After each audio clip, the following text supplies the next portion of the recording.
So in this video, we are going to see an operating system 2 marks question from GATE 2014, and is based on the topic of CPU scheduling algorithm. So it's quite a big question, and so we'll read it line by line, and we'll try to maintain a table of information that is being given throughout the question. So let's try to read the question. 3 processes A, B and C each execute a loop of 100 iteration.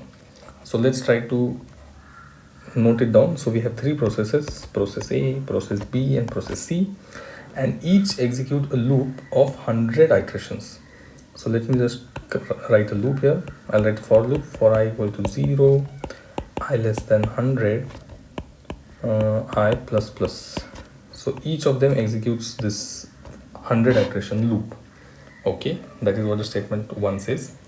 Now in each iteration of the loop, a process performs a single computation that requires TC CPU milliseconds and then initiates a single IO operation that lasts for TIO milliseconds. Okay, so inside every iteration there is a single computation. Let me just write it down. Single computation it does, and the time required for the single computation is TC, and then it does a single IO process, and the time required for that is TIO. Okay, TIO, and this each process does in every iteration. Okay, so okay, now it is assumed that the computer where the process execute has a sufficient number of IO devices, and the OS of the computer assigns different IO devices to each processes. So whenever in every iteration of each of these process, so A, B and C, each of them will run this for loop. Okay, and in every iteration of them we will have this single computation TC, which is a CPU process, and then there will be a single IO which will take TIO time.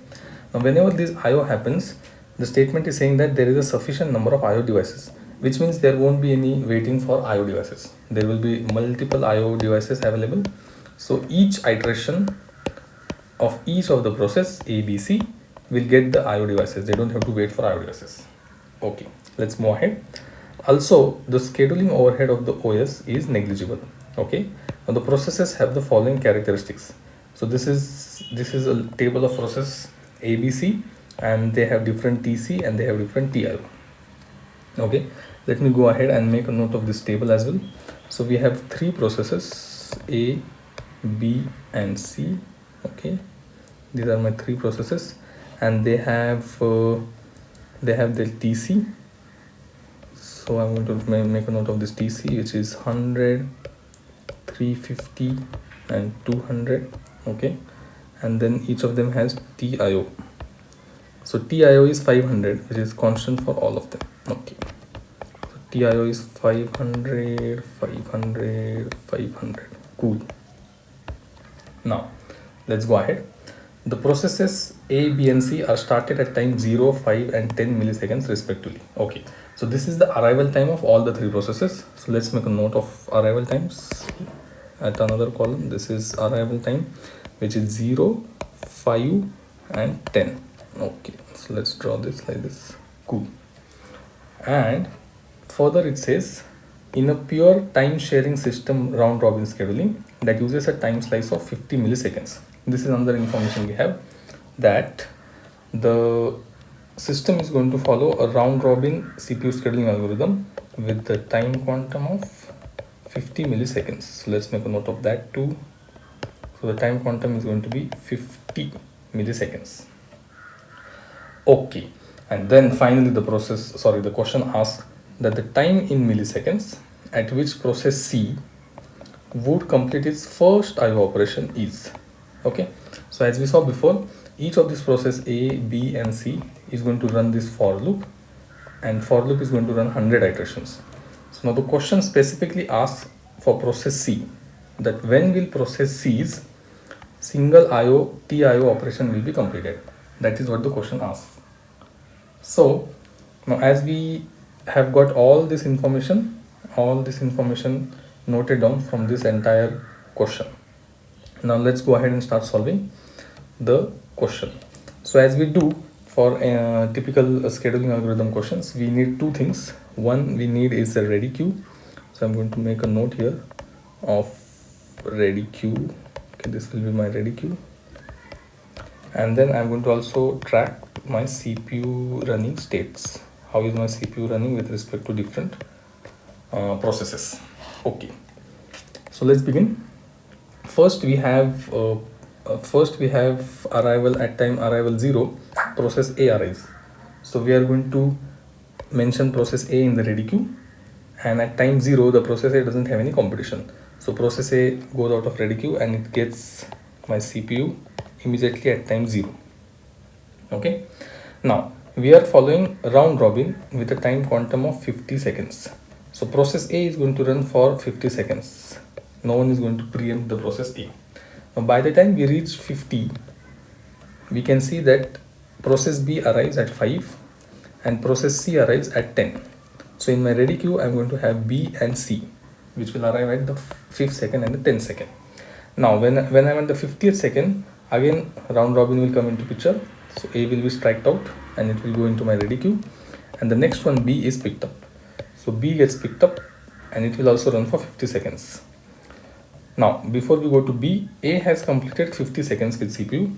So this time of A will reduce. It will change to 50 now. Okay, and now B starts. B will spend another 50 seconds from 50 to 100. Since B spends 50 seconds, B's time will also be reduced. So this will be 300 now.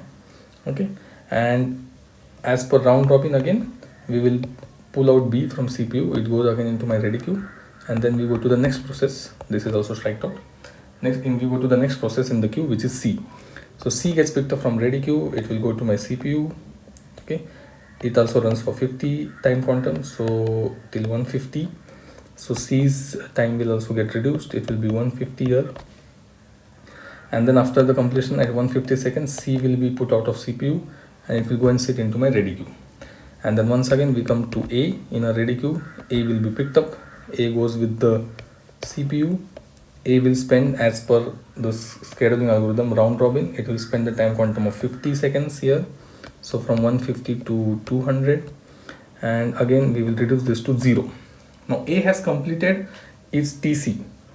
Let's go up to our for loop. Yes, so this single computation TC is completed. We have reached 0 for A.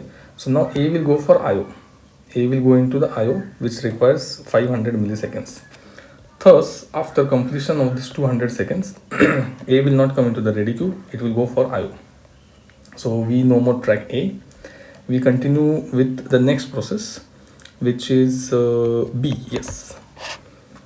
So B gets picked from the ready queue and it gets into the CPU.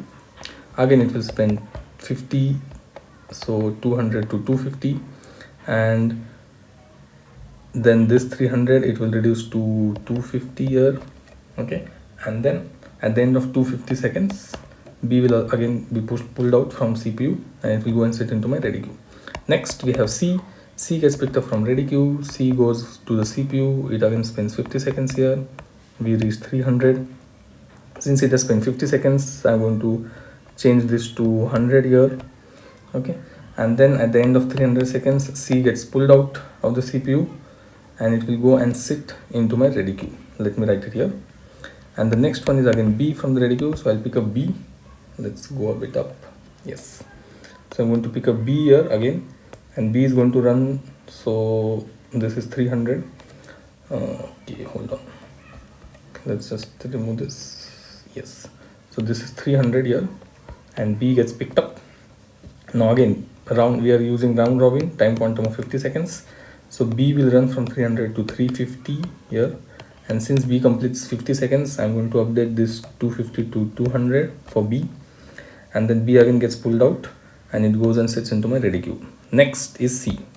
So C gets picked up. C will run with the CPU. It will spend 50 seconds, so 400, and at the 400 seconds C will move out of CPU. So I will reduce this time quantum to 50 here, and C will go and sit into my ready queue. Now once again B is picked up. Next we are doing round robin. So from 400 to it goes to 450. B also spends 50 seconds with the CPU. So I will update 200 to 150 now. Okay, and again after completion of 50 seconds B goes out of CPU, it goes and sits into the ready queue, and then again C is picked up. And now finally C has only last 50 seconds remaining, so it will become 0 and C will complete its time. We are at 500. So at 500 second, now make a note of this, at the 500 second C will complete all of its TC computation because it is 0. So let's come back to our for loop. Here it is. So C is going to complete all of its computation TC and it is going for the IO at 500 second. Okay, now let's come back to the question. The question had asked the time in the milliseconds at which the C would complete its first IO operation. Okay, this first IO operation has to be completed. So at 500 seconds C will complete its, let me note down here, at 500 seconds C will complete its TC and then it also needs to complete its TIO, which will take another 500 seconds because TIO will take 500 seconds. And note, C will not be waiting for its TIO because as the question mentions that there are sufficient number of IO devices. So there is no waiting time involved for TIO. So we will directly add 500 plus 500, that will be equal to 1000. So the time in milliseconds at which the process C would complete its first IO operation, complete, will be 1000. This is the answer.